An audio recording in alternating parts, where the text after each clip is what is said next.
চমক ছাড়াই ইন্ডিয়া বিপক্ষে 16 সদস্যের দল ঘোষণা করেছে টিম বাংলাদেশ। তারপরও কিছু প্রশ্ন তো আছেই, কে কেন আছেন, কে কেন নাই। জাকের আলী অনিক শরীফুল ইসলামের জায়গায় কোন যুক্তিতে আসলে দলে জায়গা পেলেন? শাহাদাত দীপু কেন বিবেচিত হলেন না? শরীফুলকে বাদ দেওয়া হয়েছে না বিশ্রাম, বা এবাদতের কি খবর? সব প্রশ্নের উত্তরই কিন্তু নির্বাচক কমিটির হয়ে হান্নান সরকার প্রেস কনফারেন্সে দিয়েছেন। শুরুতে আসি জাকের আলী অনিকের কথায়। প্রথমবারের মতো বাংলাদেশ টেস্ট স্কোয়াডে ডাক পেয়েছেন জাকের আলী অনিক, যার গায়ে অনেকটা টি-20 স্পেশালিস্টের তকমা লেগে আছে।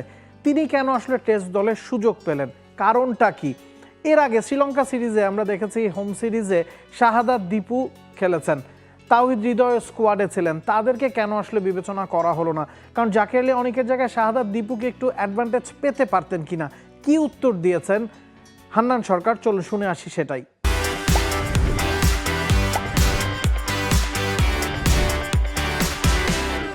রিসেন্ট পারফরমেন্সটা আমরা এখানে জাস্টিফাই করেছি। দীপু অস্ট্রেলিয়ায় গিয়েছিল, আপনারা জানেন, 2টা 4-ডে ম্যাচ খেলেছে, পাকিস্তানে 2টা 4-ডে ম্যাচ খেলেছে।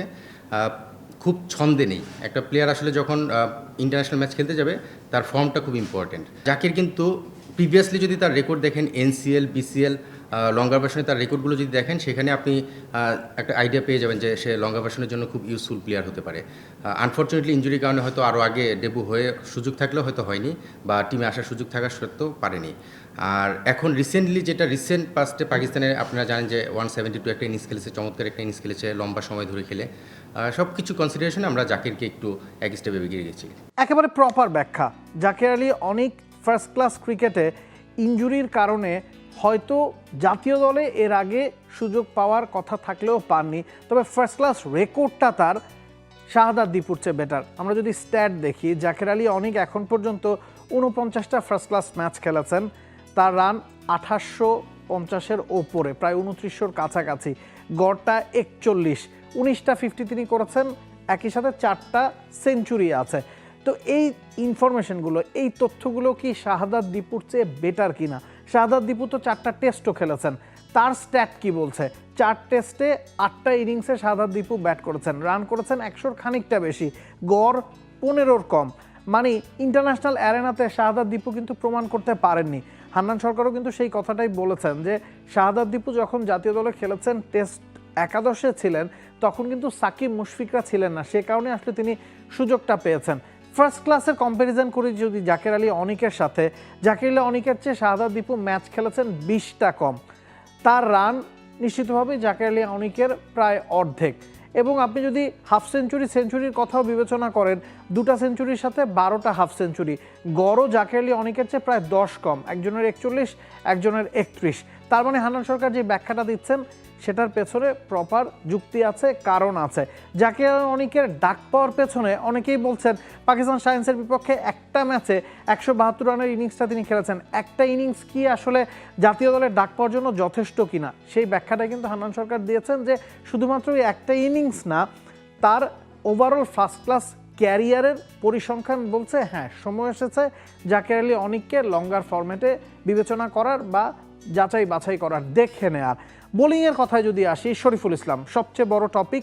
শরীফুল কেন দলে নাই? তাকে কি বাদ দেওয়া হয়েছে না বিশ্রাম দেওয়া হয়েছে? নিশ্চিতভাবেই শরীফুল 3 ফরম্যাটেই বাংলাদেশের হয়ে খেলছেন এবং one of the top performer.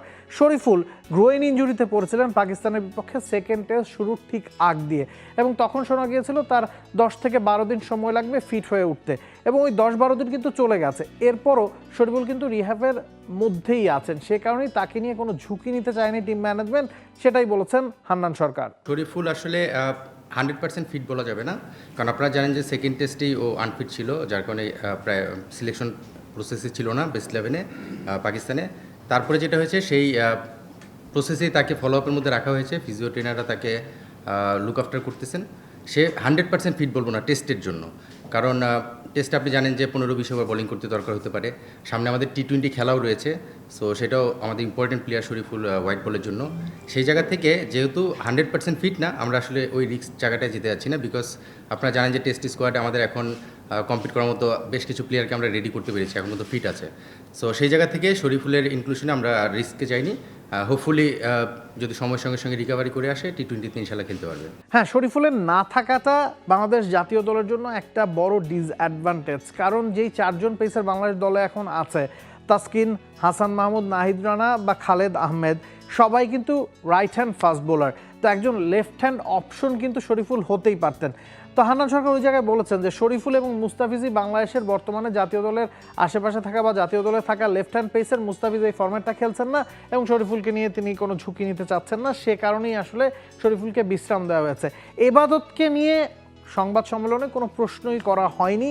এবাদত গেল বছর জুলাইয়ের পর থেকে আফগানিস্তানের সাথে যে সিরিজটা তিনি খেলেছিলেন সেটা আসলে হোয়াইট বল ফরম্যাটে, এরপর থেকে তিনি কিন্তু ইনজুরির কারণে লম্বা সময় মাঠের বাইরে, প্রায় 1 বছরের ওপর হয়ে গেছে যে মাঠে ফেরার চেষ্টা করছেন এবাদত। পুরোপুরি ফিট তিনি এখনও হননি, সে কারণেই এবাদতকে স্কোয়াডে রাখা হয়নি এবং এ ব্যাপারে আসলে আলোচনাও হয়নি, কারণ এবাদত এখনও টেস্ট ম্যাচ খেলার মতো পুরোপুরি ফিট না।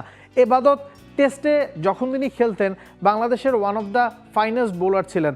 4 উইকেট তিনি দখল করেছেন। নিউজিল্যান্ডের মাউন্ট মাঙ্কানুইতে যে বাংলাদেশ টেস্ট ম্যাচটা জিতেছে সেই ম্যাচের নায়ক এবাদত। তো তিনি যদি ফিট হন নিশ্চিতভাবেই টেস্ট দলে তাকে বিবেচনা করা হবে। যেহেতু তিনি এখনও ফিট না সে কারণে আসলে এবাদতকে রাখা হয়নি। তো এই প্রশ্নগুলোর উত্তর নির্বাচক কমিটির হয়ে হান্নান সরকার দিয়েছেন এবং এর আগে আমরা দেখেছি লম্বা সময় ধরে বাংলাদেশের জাতীয় দল ঘোষণা মানেই চমক নিয়ে ঘোষণা করা হতো এবং সংবাদ সম্মেলনে অনেক ধরনের প্রশ্ন করা হতো যেগুলোর যথোপযুক্ত উত্তর হয়তো আমরা পেতাম না। তবে হান্নান সরকার এই জায়গাতে এক্সিলেন্ট রোল প্লে করেছেন। তারা যে কাটাছেঁড়া করে বিশ্লেষণ করে আসলে দলটা দিয়েছেন সেই ঘোষণাগুলোই কিন্তু তিনি প্রেস কনফারেন্সে এসে ক্লিয়ার করেছেন সবার কাছে। For more updates, subscribe to our YouTube channel and click on the bell icon. Follow us on Facebook and Instagram.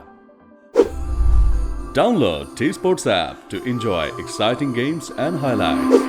Visit tsports.com.